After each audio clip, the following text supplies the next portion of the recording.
जय सिया राम। मानस मंच भाग 27 में आपका स्वागत है। 27वें अंक के साथ ही नव हिंदू संवत्सर 2083 की भी आपको अनेकानेक शुभकामनाएं।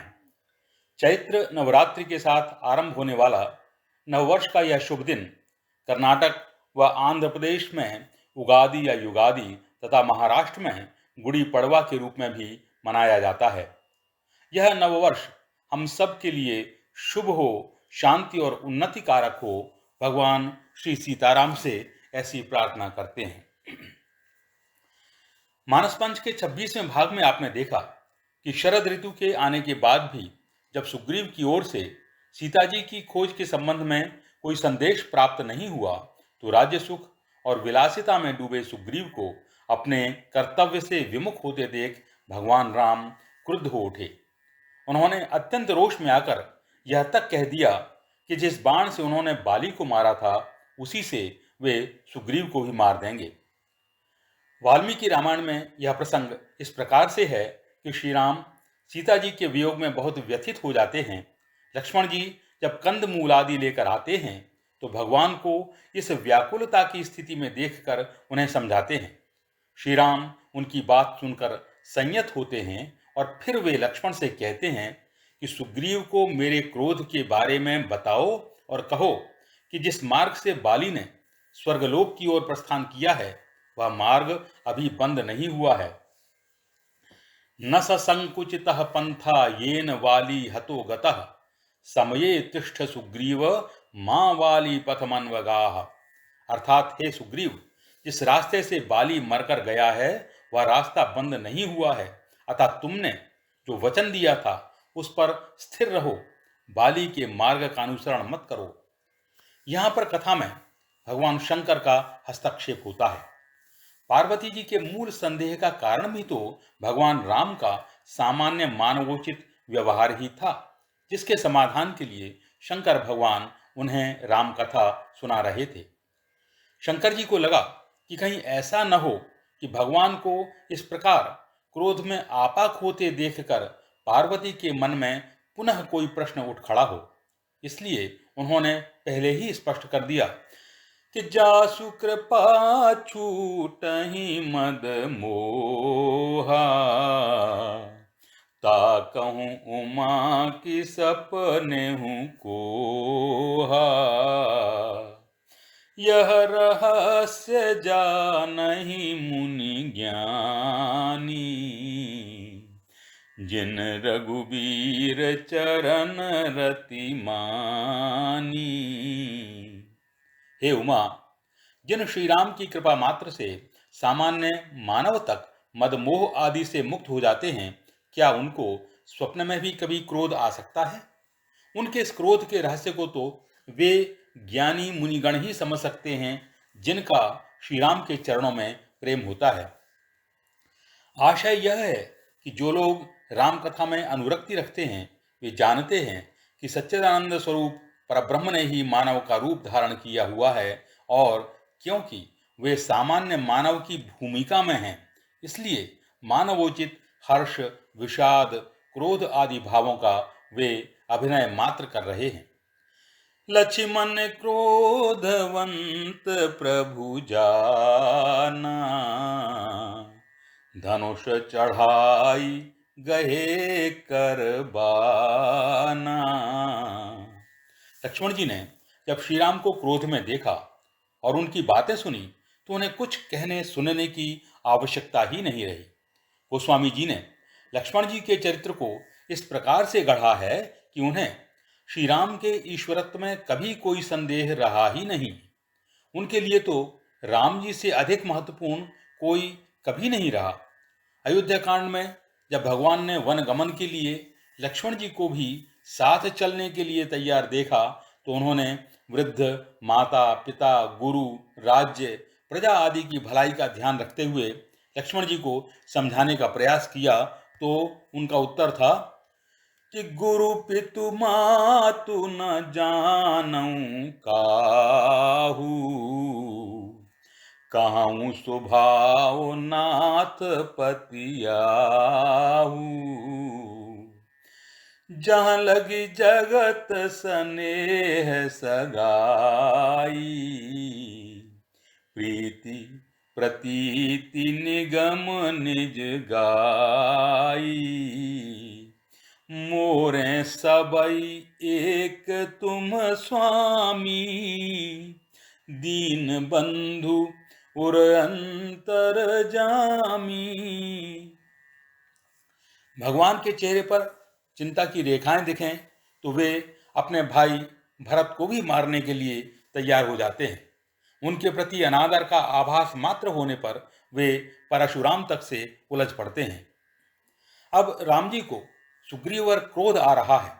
वह कल उसे मारने की बात कर रहे हैं। लक्ष्मण जी उठकर खड़े हो गए। इतनी सी बात के लिए मेरे स्वामी क्यों कष्ट करें और कल तक की प्रतीक्षा ही क्यों की जाए? मैं अभी उसे निपटा कर आता हूं। उन्होंने न कुछ कहा न सुना, अपने धनुष पर प्रत्यंचा चढ़ाई और हाथ में बाण लेकर चलने को उद्यत हो गए। भगवान को लगा कि अगर इस समय उन्होंने अपनी लीला का, अपने इस क्रोध नाट्य का, अपने इस बनावटी गुस्से का संवरण नहीं किया तो सुग्रीव की मृत्यु निश्चित है। उन्होंने तुरंत लक्ष्मण जी को रोका।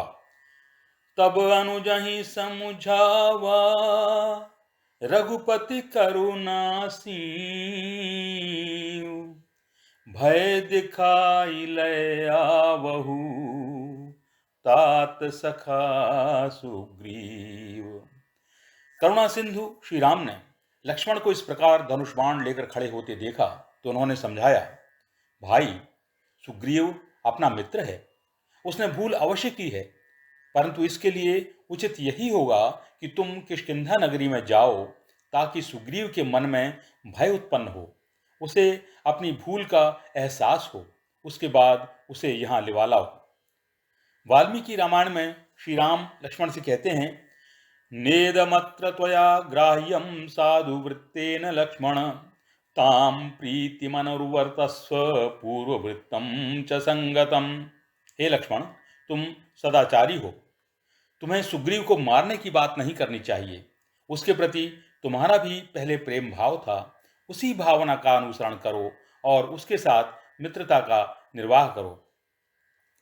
सामोपहितया वाचा रूक्षाणि परिवर्जयन्, वक्तुमर्हसि सुग्रीवं व्यतीतं कालपर्यये। हे लक्ष्मण, तुम कटु वचनों का परित्याग करके सुग्रीव को शांति से केवल इतना ही कहना कि तुमने सीता की खोज के लिए जो समय नियत किया था वह बीत गया है। यहाँ पवन सुत हृदय बेचारा, राम काज सुग्रीव बिसारा, निकट जाई चरणन सिर नावा, चारहु विधि तेहि कह समुझावा। यहाँ किष्किंधा में हनुमान जी को भी यह बात समझ में आ रही थी कि महाराज सुग्रीव भोग विलास में इतने लिप्त हो गए हैं कि वे अपनी उस प्रतिज्ञा को भी भूल गए हैं जो उन्होंने सीता जी की खोज के संबंध में श्री राम के समक्ष की थी। हनुमान जी सुग्रीव के पास गए, उन्हें प्रणाम किया और चारों प्रकार से अर्थात साम दाम दंड भेद का सहारा लेकर सुग्रीव को समझाया। यहाँ हनुमान जी सुग्रीव के मंत्री हैं और मंत्री का काम है अपने स्वामी को यथास्थिति से अवगत कराए, सत्य चाहे कितना ही कड़वा क्यों न हो। मंत्री से अपेक्षा की जाती है कि वह बिना भय और स्वार्थ के अपने राजा को वास्तविक स्थिति का ज्ञान कराए। दूसरी बात यह है कि मानव मात्र के लिए हनुमान जी गुरु की भूमिका में रहते हैं। हम सबके हृदय में हमारे विवेक के रूप में विराजमान वे उचित और अनुचित का संकेत अवश्य करते हैं, सदैव करते हैं। यह हम पर है कि हम कितने सजग रहकर उनकी बात को सुनते हैं और कितना उसका अनुपालन करते हैं। हम कहते तो अवश्य हैं कि कृपा करहु गुरुदेव की नाई, और वे कृपा करते भी हैं, परंतु क्षुद्र स्वार्थों के चलते हम अपने विवेक को, अपनी अंतरात्मा में विराजमान गुरु स्वरूप हनुमान जी के संकेत को अनसुना कर देते हैं। यहाँ पर सुग्रीव को हनुमान जी ने राजनीति की चारों विधाओं अर्थात साम, दाम, दंड और भेद का अवलंबन लेकर समझाया। साम का अर्थ होता है शांति के साथ समझा बुझाकर काम कराना। दाम अर्थात लालच देकर। दंड का अर्थ है भय दिखाकर। और भेद का अर्थ है फूट डालने की नीति का सहारा लेकर। पहले तो उन्होंने समझाया कि राम जी ने तुम्हें कितने बड़े संकट से उबारा है। तुमने भी उनकी सहायता करने का वचन दिया था। वह वचन तुम्हें निभाना चाहिए। यह सामनीति हुई। दाम अर्थात लालच, यह कि इस आर्यावर्त में श्री राम से अधिक वीर, बुद्धिमान, न्यायप्रिय और सम्माननीय व्यक्ति और कोई नहीं है। उनके साथ रहकर, उनसे मित्रता बनाए रखकर तुम्हारा राज्य, सम्मान और शक्ति अनेक गुना बढ़ जाएगी। अतः तुम्हें उनके प्रति अपनी निष्ठा का निर्वहन करना ही चाहिए। दंड नीति यह कि श्री राम की शक्ति को आप देख ही चुके हैं। सदैव अजेय रहने वाले बाली के वध के लिए उन्हें दूसरे बाण की आवश्यकता नहीं हुई। उनसे मित्रता का जो संबंध स्थापित हुआ है, यदि वह शत्रुता में बदला तो परिणाम का अनुमान आप स्वयं लगा सकते हैं। भेद की नीति यह कि बाली के बाद राज्य का स्वाभाविक उत्तराधिकारी उसका पुत्र अंगद था। आपके कारण उसके पिता का वध हुआ है और जिस राज्य पर उसका सहज उत्तराधिकार था वह आपको मिला है। इस कारण उसके मन में असंतोष का भाव होना स्वाभाविक है। यदि आपने अपने वचन का पालन न किया और इस अवसर का लाभ उठाकर अंगद श्री राम की शरण में जाकर उनकी सहायता करने का प्रयास करने लगे तो संभव है आप पुनः राज्य से निष्कासित हो जाएं। सुन सुग्रीव परम भय माना, विषय मोर हर लीन्यु ज्ञाना। अब मारुत सुत दूत समूहा, पठवऊ जहाँ तहाँ बानर जूहा। कहु पाक मह आव न जोई, मोरे कर ताकर बध होई। तब हनुमंत बुलाए दूता, सब कर करी सन्मान बहुता।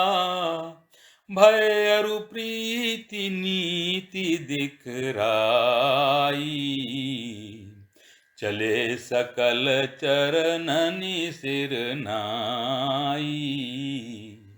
जब हनुमान जी ने समझाया तो सुग्रीव को अपनी भूल का भान हुआ।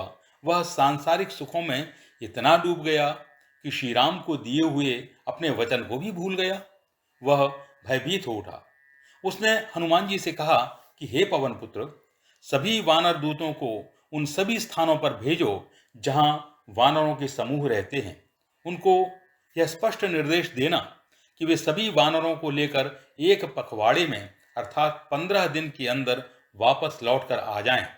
यदि कोई इस समयावधि का पालन नहीं करेगा अर्थात वानरों को लेकर आने में अधिक समय लगाएगा तो मैं स्वयं अपने हाथ से उसका वध करूंगा।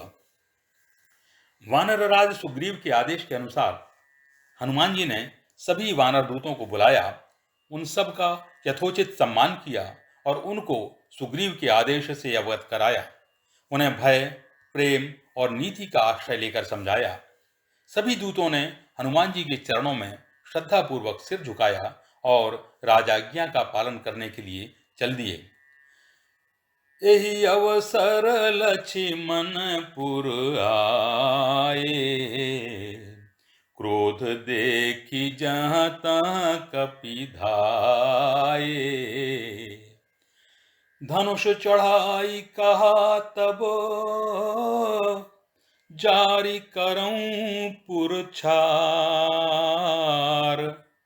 व्याकुल नगर देखी तब, आयऊ बाली कुमार। चरण नाई सिर बिनती कीनी, लक्ष्मण अभय बाहते ही दीनी। जब सब वानर दूत चले गए, उसी समय लक्ष्मण जी किष्किंधा नगरी में पहुंच गए। वे अत्यंत क्रोध में भरे हुए थे। उनके रौद्र रूप को देखकर सभी वानर भयभीत होकर इधर उधर भाग चले। गुस्से में भरे हुए लक्ष्मण ने अपने धनुष पर प्रत्यंचा चढ़ाई और कहा कि मैं इस किष्किंधा नगरी को जलाकर राख कर दूंगा। अंगद ने जब पूरे नगर को भय से व्याकुल देखा तो वह लक्ष्मण के सामने आया। उसने लक्ष्मण जी के चरणों में सिर झुकाया और विनीत भाव से उनसे शांत होने का निवेदन करने लगा। लक्ष्मण जी ने उसे अभयदान दिया, अर्थात उससे कहा कि तुम्हें भयभीत होने की कोई आवश्यकता नहीं है। उधर सुग्रीव तक भी यह समाचार पहुंच गया कि लक्ष्मण जी किष्किंधा में पधारे हैं और अत्यंत क्रोध में हैं। क्रोधवंत लक्ष्मण सुनि काना, कह कपीस अति भय अकुलाना। सुनु हनुमंत संग लय तारा, करि बिनती समुझाऊ कुमारा। तारा सहित गयऊ हनुमाना, चरण बंदी प्रभु सुजस बखाना। करि बिनती मंदिर लई आए, चरण पखारे पलंग बैठाए। तब कपीस चरणनि सिर नावा, गही भुज लक्ष्मण कंठ लगावा। जब कपिराज ने सुना कि लक्ष्मण अत्यंत क्रोध में भरे हुए आए हैं तो उन्होंने संकट मोचन से इस संकट के निवारण का अनुरोध किया। उन्होंने कहा, हे हनुमान, अपने साथ तारा को लेकर जाओ और विनती करके कुमार लक्ष्मण के क्रोध को शांत करो। तारा को साथ ले जाने का भाव यह है कि भगवान की उसके प्रति सहानुभूति थी। उसे उन्होंने समझाया था और अपनी भक्ति का वरदान दिया था। उस तारा को अपने सामने देखकर हो सकता है कि लक्ष्मण जी का भी क्रोध शांत हो जाए। हनुमान जी ने तारा को अपने साथ लिया और लक्ष्मण जी के पास गए। उन्होंने भगवान श्री राम के प्रताप का वर्णन करते हुए लक्ष्मण को प्रणाम किया। उन्होंने विनम्रता पूर्वक लक्ष्मण जी से निवेदन किया और महल में चलने का अनुरोध किया। लक्ष्मण जी उनके साथ सुग्रीव के महल में गए, जहां हनुमान जी ने विधिवत सम्मान करते हुए उन्हें आसन दिया, उनके चरण धुलवाए और पलंग पर बैठाया। अब तक सुग्रीव को भी समझ में आ गया था कि लक्ष्मण जी का क्रोध शांत हो गया है। वह आया और उसने लक्ष्मण जी के चरणों में प्रणाम किया। लक्ष्मण जी ने उसे उठाया और अपनी बाहों में भरकर हृदय से लगा लिया। सुग्रीव कहता है कि नाथ विषय सम मद कछु नाहि, मुनि मन मोह करहि छन माही। अर्थात हे स्वामी, विषय वासना जैसा और कोई नशा नहीं है। यह मुनियों के मन को भी क्षण भर में मोहित कर लेता है, अर्थात विचलित कर देता है। आशय यह है कि जब मुनियों और महात्माओं का मन भी विचलित हो सकता है तो मैं तो एक सामान्य वानर हूं, अतः आपको क्रोध नहीं करना चाहिए। प्रकारांतर से यहाँ सुग्रीव अपने दोष को स्वीकार करते हुए लक्ष्मण से क्षमा याचना कर रहे हैं। तो सुनत विनीत बचन सुख पावा, लक्ष्मण तेहि बहु विधि समुझावा। पवन तनय सब कथा सुनाई, जेहि विधि गए दूत समुदाई। सुग्रीव की इस विनयपूर्ण स्वीकारोक्ति से लक्ष्मण को अच्छा लगा। उनके मन में सुग्रीव के प्रति अपने वचन से मुकरने संबंधी जो आशंकाएं थीं वे शांत हो गईं। उन्होंने सुग्रीव को सांत्वना देते हुए समझाया। इस बीच हनुमान जी ने लक्ष्मण को सुग्रीव द्वारा वानर दूतों को भेजने और समस्त वानर समुदाय को बुलवाने के संबंध में भी बताया। इससे भी लक्ष्मण जी आश्वस्त हुए और उनका क्रोध जाता रहा। हर्षि चले सुग्रीव तब अंगदादि कपि साथ, रामानुज आगे करी आए जहाँ रघुनाथ। लक्ष्मण जी प्रसन्न हो गए। उनको प्रसन्न देखकर सुग्रीव का भय भी जाता रहा। वे प्रसन्नतापूर्वक लक्ष्मण जी को आगे करके प्रवर्षण पर्वत पर पहुंचे, जहां रघुनाथ श्री राम निवास कर रहे थे। सुग्रीव को अपनी भूल का भान हो गया था। उसके मन में अब भी कुछ भय था, इसीलिए वह लक्ष्मण को आगे करके भगवान के पास आया। उसे लगा कि लक्ष्मण जी का क्रोध तो शांत हो ही चुका है। यदि कहीं भगवान गुस्से में होंगे तो लक्ष्मण जी संभाल लेंगे। श्री राम के सामने पहुंचते ही उसने अपनी सफाई देना आरंभ कर दिया। नाई चरण सिर कह कर जोरी, नाथ मोहि कछु नाहिन कोरी,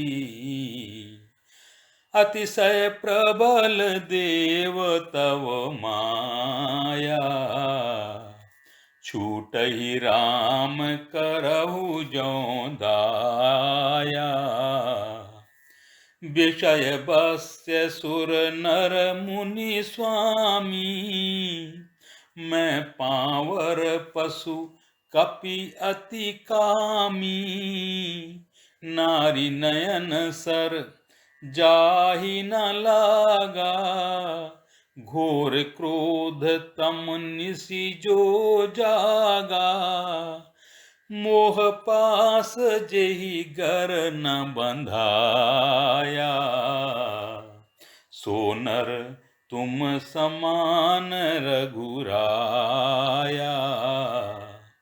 यह गुण साधन तै नहीं होई, तुमरी कृपा पाव कोई कोई।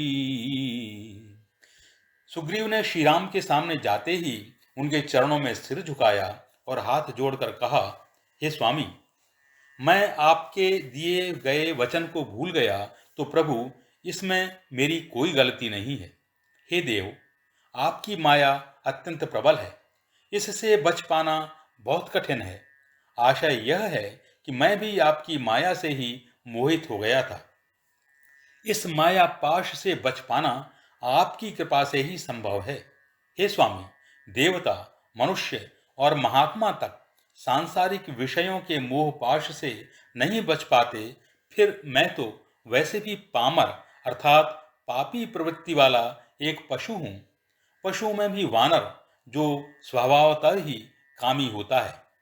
हे भगवान, यदि कोई ऐसा व्यक्ति हो जो स्त्री के नयनवाण से विचलित न हो, क्रोध रूपी रात्रि में भी जो जागता रहे, मोह का पाश जिसके गले में न पड़े, तो प्रभु वह व्यक्ति तो स्वयं आपके ही समान है।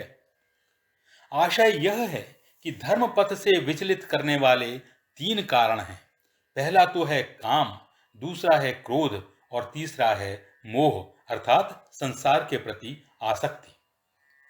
लगभग यही बात अरण्यकांड में भगवान भी लक्ष्मण से कहते हैं, तात तीन अति प्रबल खल, काम क्रोध अरु लोभ, मुनि विज्ञान धाम मन, करहि निमिष महु क्षोभ। क्रोध में विवेक नष्ट हो जाता है। पहले भी आया है कि खोजत कतहु मिलहि नहीं दूरी, करहि क्रोध जिमिधर मही दूरी। क्रोध एक घने अंधकार वाली रात्रि के समान है। इस रात्रि में जो जागता रहे अर्थात क्रोध में भी जिसका विवेक जागृत रहे, वह तो हे प्रभु आपके ही समान है। वास्तव में क्रोध आना और क्रोध करना दो अलग अलग स्थितियां हैं। जब हमें क्रोध आता है तो हम क्रोध के वश में होते हैं। वह जो चाहे हमसे कहलवाता है, जो चाहे हमसे करवाता है, और क्रोध की स्थिति से उबरने के बाद हमारे पास पछताने के अतिरिक्त और कोई चारा नहीं रह जाता। इसके विपरीत जब समय और परिस्थिति के अनुरूप व्यक्ति क्रोध करता है जानबूझकर, तो उसका स्वयं पर, अपनी वाणी पर और अपनी क्रियाओं पर पूरा नियंत्रण रहता है। इसीलिए सुग्रीव कहता है कि हे प्रभु, ये गुण केवल प्रयास करने भर से नहीं आ जाते, ये तो जिन पर आप कृपा करें ऐसे कुछ एक व्यक्तियों को ही प्राप्त होते हैं। आज की कथा को यहाँ पर ही विराम दिया जाता है। आगे की कथा मानस मंच के 28वें भाग में 15 अप्रैल को कही जाएगी। एक बार पुनः अपने मानस प्रेमी श्रोता समुदाय से अनुरोध है कि जिन श्रोताओं ने हमारे इस चैनल को अब तक सब्सक्राइब नहीं किया है, यदि उन्हें हमारा यह प्रयास सार्थक प्रतीत हो तो कृपया इसे सब्सक्राइब अवश्य करें। 15 अप्रैल तक के अगले अंक तक के लिए आप सबको जय सिया राम।